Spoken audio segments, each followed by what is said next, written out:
अहिले सामाजिक सञ्जालमा यो भिडियो एकदमै भाइरल छ। किन भाइरल छ थाहा छ? जन्मिएको केही दिनमै यो सानो मकाक बाँदरलाई उसको आमाले छोडेको रहेछ। जापानको इचिकावा सिटी चिडियाखानाका कर्मचारीहरूले उसको हेरचाह गरिरहेका छन्।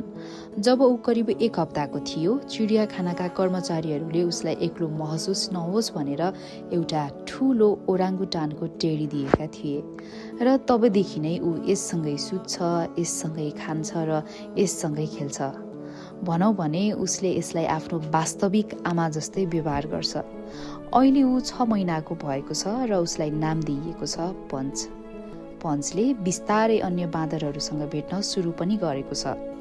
तर उसको ओराङ्गुटान टेडी अझै पनि उसको लागि ठूलो सहारा बनेको छ। ऊ यसलाई जताततै बोकेर हिँड्छ र जब उसलाई डर लाग्छ वा नर्भस फिल गर्छ, ऊ तुरुन्तै आफ्नो टेडी भएको ठाउँमा दौडिएर जान्छ।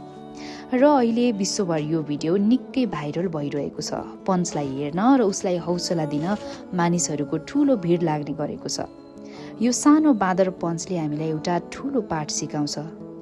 जीवनमा कसैको साथ नहुँदा पनि कसरी अघि बढ्ने भन्ने कुरा यो सानो बाँदर पञ्चले हामीलाई सिकाएको छ। त्यसैले तपाईँ पनि हरेक परिस्थितिसँग एक्लै लड्ने सामर्थ्य राख्नुहोस्।